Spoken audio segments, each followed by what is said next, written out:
like this climb. My life deserves this shift. So I'm about to jump this cliff.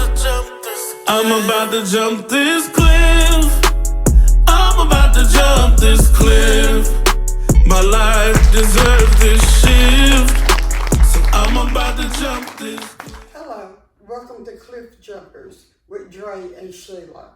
Today we have a very exciting show lined up for you because today, by popular demand and popular request, we're going to be talking about how to deal with being surrounded with low energy people, as well as being alone, and how do you deal with the negative vibes that come from other people. And so that is going to actually be our focus today. That's going to actually be what we talk about.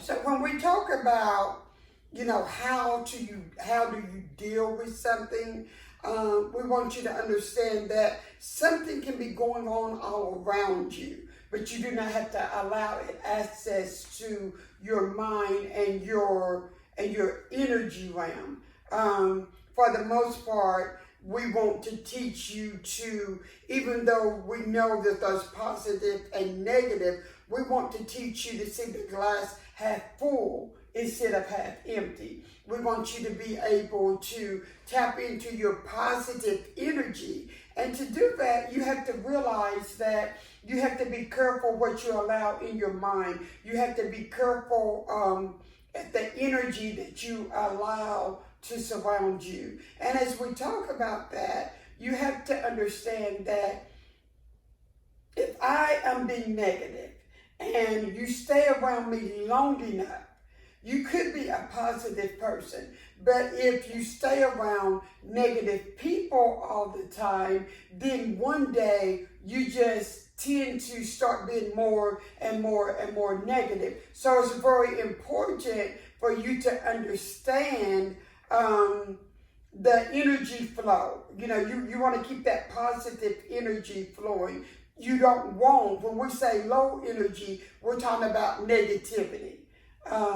We're talking about an energy level that pulls you down. And when you're down in that low energy level, depression sets in, negativity sets in. So then instead of seeing the cup half full, you start to see the cup half empty. So, Dre, if I was to ask you a question and I say, I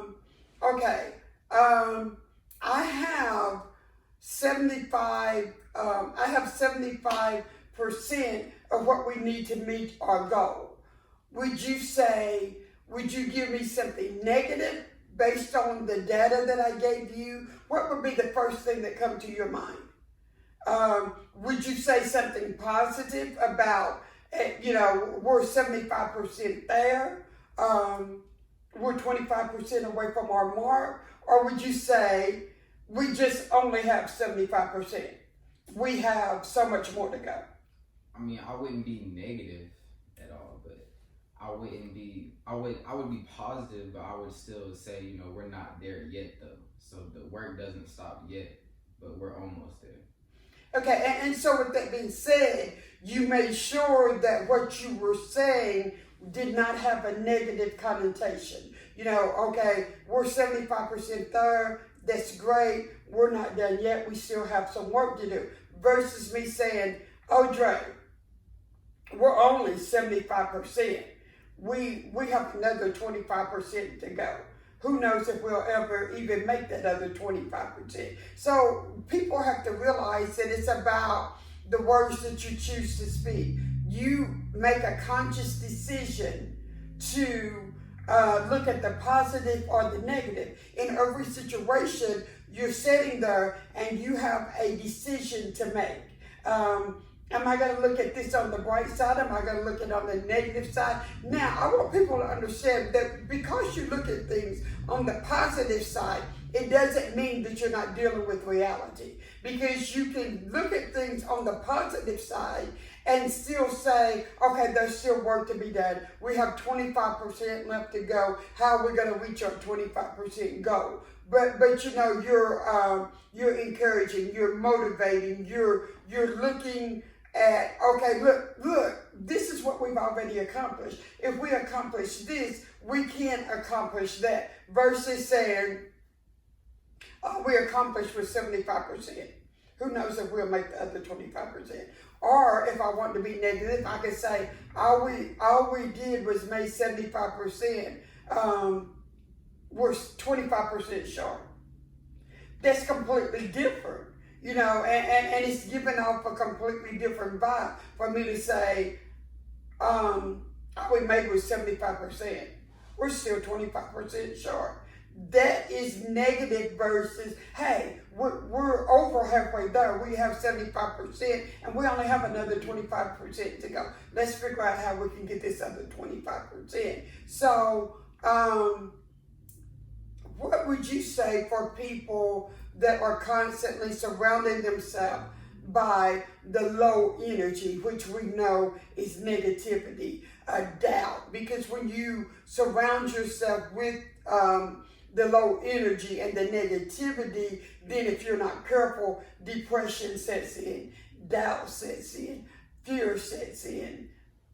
Well, you got to realize that you just got to be able to realize that whenever you start gaining a higher consciousness, the people that you were around, you can't be around those same people no more. And you just got to trust that and let go of all those people that are no longer serving a purpose in your life.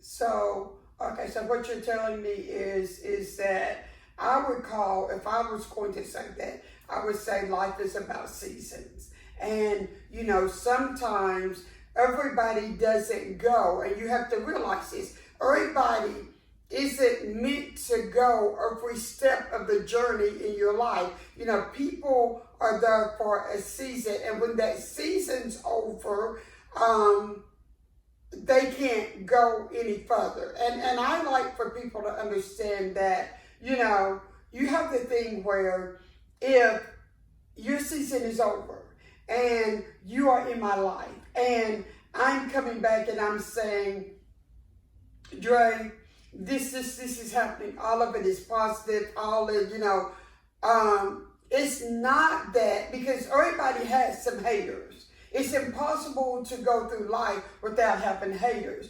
You know, there's a saying, let your haters be your motivators. Because if they're hating on you, it lets you know that you're doing something worthwhile. It lets you know that you're doing something, period. Now, if you're living a life and nobody's saying anything about you at all, that means you're doing absolutely nothing. Because if you're doing something, there's going to be chatter. There's going to be some kind of noise being made.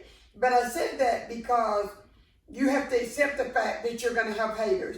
You have to accept the fact that people are in your life for a season and everybody's not meant to go every step of the way. It's about their capacity, you know, their capacity to expand, their capacity to go to the next level. And so with that being said, someone that was your cheerleader could very easily turn over to the hater mode. Because what's happening is that it looks like to them, for all intents and purposes, you know, they were on the team, they were happy for you, but you continue to excel. They may feel stagnated. They may feel like they're not getting anywhere. So you have to guard your mind and your heart, because it's not that they don't want you to succeed, but they're stuck. So out of being in a place of being stuck, when you're happy or excited about an advancement or another move forward, then they come along and they're like, they throw some doubt into it. They throw negativity into it. Well, have you considered this? Well, that's really not too much to be proud of. Well, every accomplishment is something to be proud of. And so we have to make sure that we're not letting people be our measuring stick on where we're trying to get to. When we set our goals and our plan of action, we should have incorporated in there a measuring stick. So how would you say would be the best way to deal with haters, people with low energy,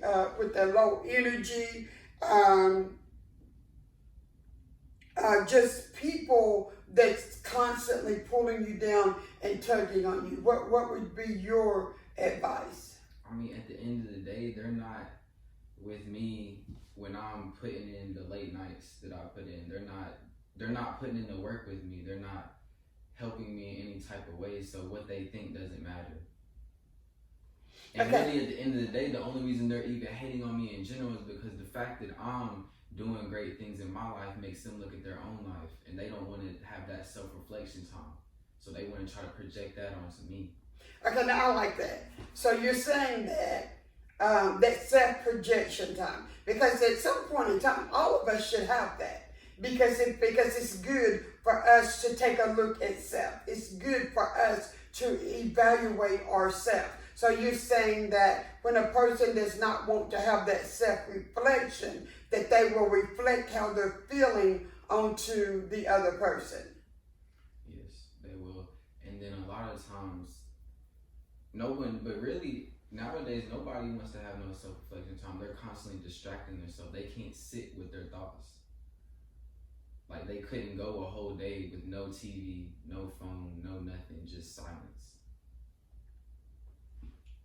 Well, that silence allows you to think. And so I don't watch TV. It's rare that I actually watch TV. So the TV I could do without. My phone, but sometimes I cut my phone off. But you said go all day. So, of course, when, it depends. Because every now and then I will have a down day where I get rid of the phone and all of that. But I'm doing that so I can do self-reflection. But I like the fact that you said that they don't want the downtime because they don't want to spend time with themselves. And so you spoke of distractions. So what kind of distractions? What are you calling distractions? And I'm asking so I can make sure that I'm not doing it. A distraction, TV distracts you because you could get lost in the show and not have to think about anything.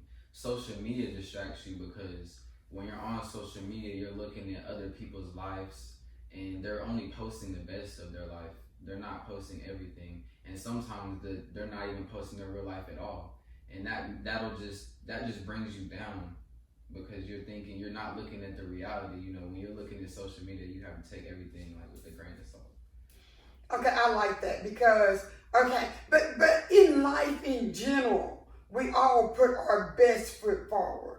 If I was meeting someone for the first time, I'm going to make sure that I look nice. I'm going to, and so we're always putting our best foot forward because I do a class and I tell people that it's like a camera action roll 'em. And so, but when are you not in front of the camera? When are you not? And I'm not saying that people are actually walking around with the camera on them, but we live our lives like that we're on the camera because we walk out the door, we're dressing to impress. It's action camera roll 'em. And so when people are on Facebook, or not just Facebook, social media, whatever kind of social media they're using, you're right. Why would I put the negative things about me on Facebook? Not Facebook, I mean social media. I keep saying Facebook. I don't mean Facebook. I'm not saying anything negative about Facebook. But I'm saying social media. And I know that people are getting away from it. But the internet, social media, all of these different channels that people are using now, it's so many different things that I can't even keep up with them. But in my opinion, how I live my life, it's important for me to have that time where it's just nothing, so where I can detach from everything in the world and just be without thinking about anything that's going on, because none of those things really matter anyway.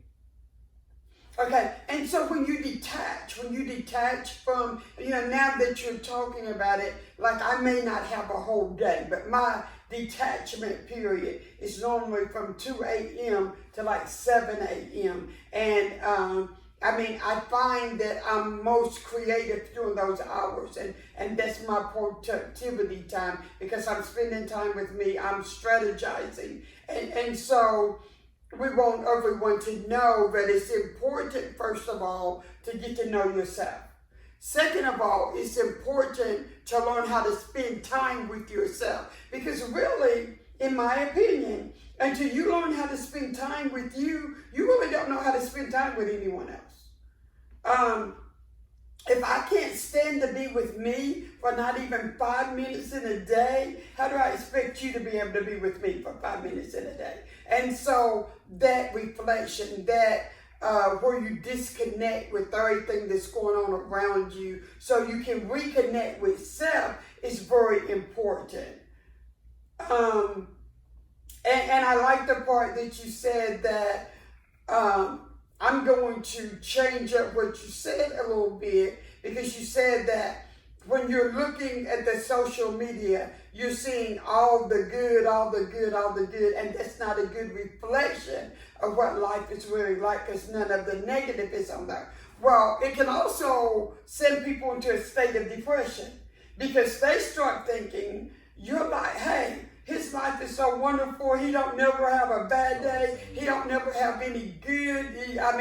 Everything is just good in his life. Everything is exactly the way that he wants it to be. And so if they have that moment of reflection right then, that's what brings on depression, low self-esteem, and all the other things that could come with it. But if you already are a low energy person, a person that deals in the negativity, when you see this, it's going to increase your negativity. Because you're going to be negative about where you are in your life. You could have accomplished great things, but when you're measuring it up against the window of social media, then it kind of like makes everybody kind of look like we're lacking. So, I really like that, because you brought up the point that we're only seeing the good. And, but I have a question. Do you know very many people that goes around telling the bad? No. Hey guys, thank you for tuning in to Cliff Jumpers. Please go down to the bottom and hit that red subscribe button if you want to see when Dre and Sheila go and post a video at 9 p.m. on Wednesdays and Fridays. This is our merchandise. We have t-shirts, hoodies, and masks, and much more to come. So guys, please go ahead and subscribe.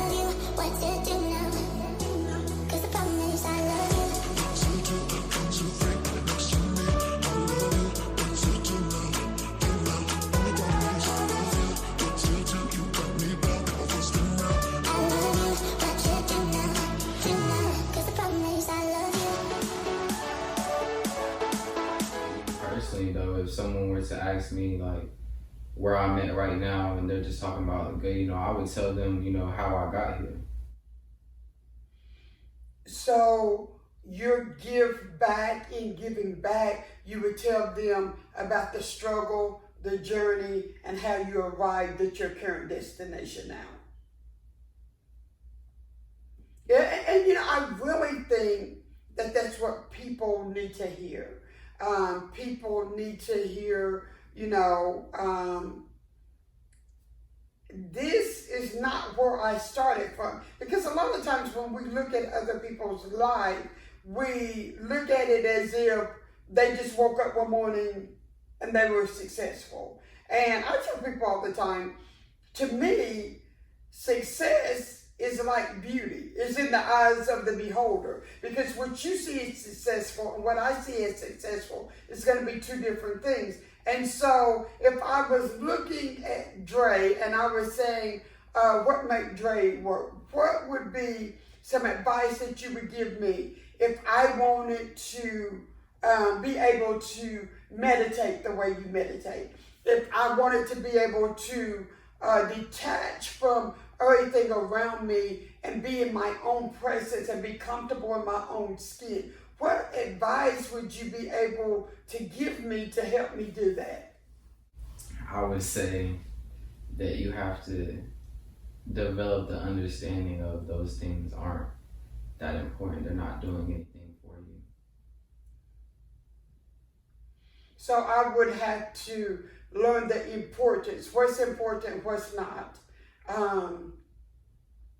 The things that's important is allowing myself to... Well, and on top of that, the relationship with God, you know, that you have is more important than that.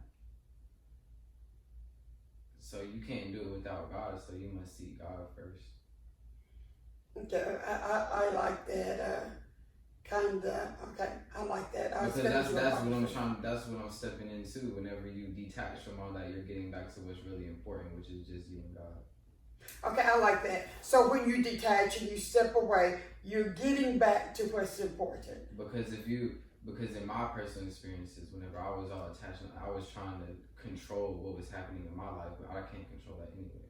So the people that were there, and they weren't the people I wanted them to be, but at the end of the day, I had to develop that connection and realize that trust in Him that He'll put the people that are supposed to be there. And then through that whole process, I honestly stopped caring about who was there and who wasn't there. Like friends and all that, it became less important. Okay, but it didn't come less important until you went on the spiritual part of your journey and realized that God was the most important relationship.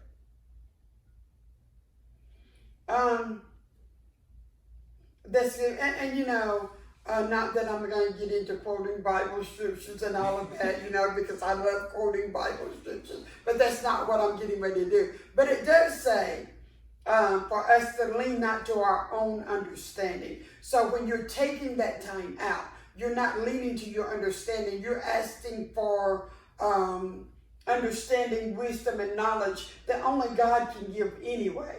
And but acknowledge Him in all of our ways. So that's what you're talking about, acknowledging Him. Yes, and the other thing is that a lot of people, well, the people that I'm around in my town and all that, they don't realize that God is within them. It's like when they talk about it and they're acting like it's something that they're searching for that's really outside of themselves when it's really not. You know, so in being alone, you're never really alone. You're alone in the flesh, but you're never really alone. He's always there. I like that. You may be alone in the flesh, but you're never. See, I'm going to have to use that one because I didn't word it quite that way. So you're never really alone. You may be alone in the flesh, but you're never really alone because He's always there. And you know, and I'm glad that you talked about being alone because I want our audience to understand. I came from a big family, and I came from a family that was, my father was a Baptist minister. My mother fed everyone, was a gracious first lady, and she did all this stuff. But they took people in, like young people that had run away and different things that had happened. You know, our house was kind of like the safe haven. Well, everybody wanted to be at our house except for me. And see, nobody ever really understood that. And I want people to be able to understand that you can be in a group of people and still feel all alone. But when you look at things the way you said it, that, you know, they have to realize that you may feel alone physically. And I want to make sure we understand that feelings are just feelings. They're not right, they're not wrong. It's just what you feel at the time. So you can feel all alone in a group of people. Because I came from, you know, it was 7 children, a mother and a father. So that was 9 right there before they added the neighborhood. Before they decided to feed everybody and do all of this, and my brothers had people spend the night, and my sisters had people spending the night, you know, and I'm kind of like, I'm on people overload.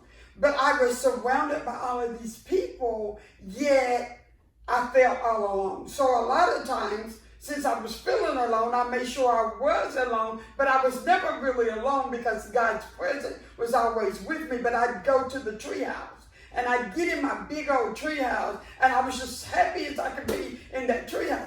But I'm glad that you brought that up, because when I went to the treehouse, I would end up talking to God while I was in the treehouse. But another thing is that nothing happens for no reason. Everything happens for a reason. So you might be alone, and you might were taken away from those people so that God could teach you and tell you something real quick, and then he'll put you back.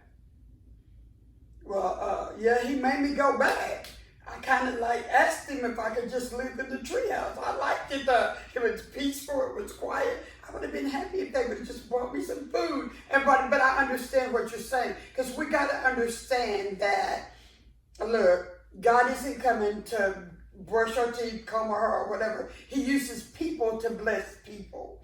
He uses people, and my lessons might teach you. Something that I had to go through may not even be for me. That might have actually been for you, so you can learn from what I had to go through, so he can teach and train someone else. And so we have to realize that all of this stuff intertwines. And I'm so glad that you brought up the fact that people are looking for God in outside sources and all of these different places when he's right there all along.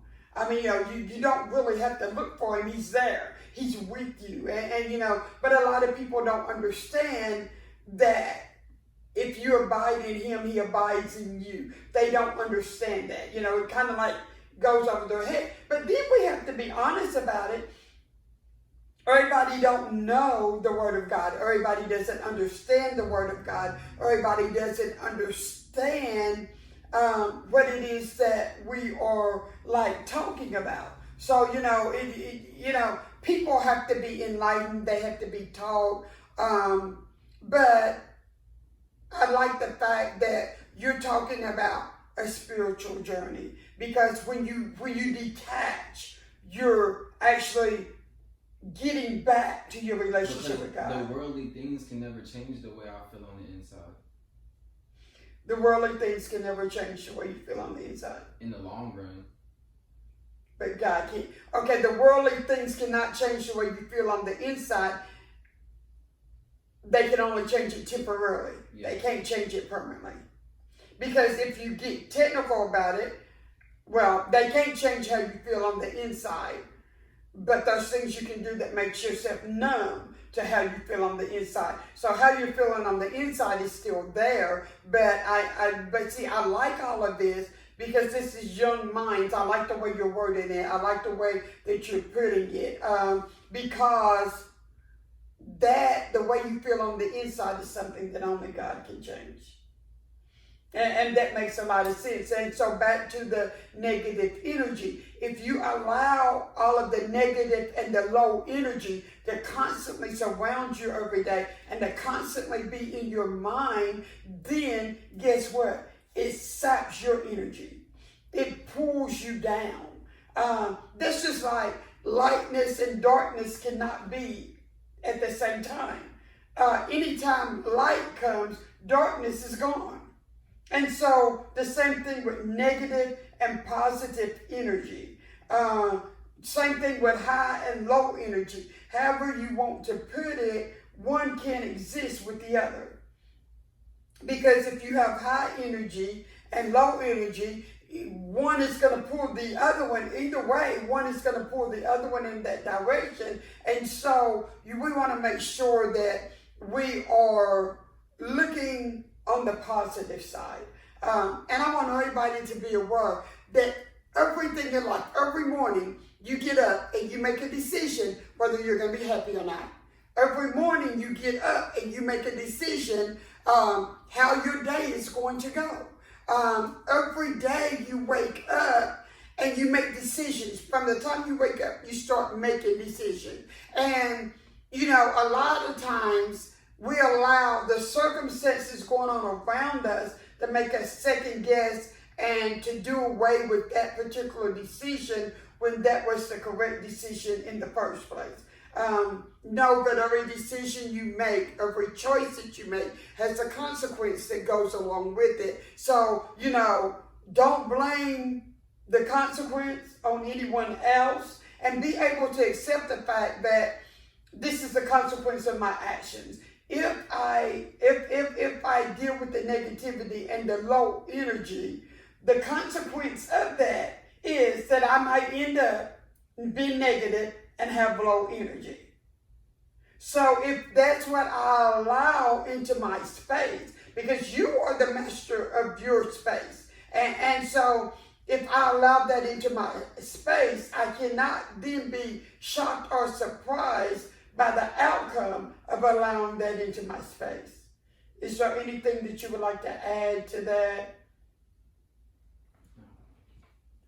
Okay, so we have covered how to deal with being surrounded with low energy people. Our recommendations is that you try to influence them instead of letting them influence you. If they continue, you have to stay positive. And even though you've been positive could rub off on them eventually, but you still want to limit what you're letting into your mind, what you're letting into your space. And so with that being said, them being alone, Dre put it better than I could ever put it. You're never really alone because God is always there. Yes, you can feel. Now listen, I'm saying feel. I didn't say you was alone. But you can feel alone in a group of people. Remember that feelings are just feelings. They're not right or wrong. But it's how you perceive those feelings at the time. So what's your perception? I want you to start asking yourself every day, how am I perceiving this? Could I perceive it in a different way? Because your perception of things will change. And if you just barely change your perception of any given circumstance, you'll find that you'll deal with it a lot better. Feelings are just feelings, not right or wrong, but understand that when feelings come, you make the decision of how you're going to process those feelings, how you're going to perceive those feelings, and what you're going to do with those feelings. Am I going to take lemons and make lemonade, or am I just going to accept it as a lemon and be down and bummed out about it? Is there anything else that you would like to add before we end this segment of, what are we talking about? How to deal with being surrounded with low energy and being alone. This has been Cliff Jumpers. We want you to learn to face your challenges and keep moving anyway. That's what Cliff Jumpers do. Until the next episode, we'll see you then. My life is on the line, so Lord, I gotta make this climb. My life deserves this shift, so I'm about to jump this cliff. I'm about to jump this cliff.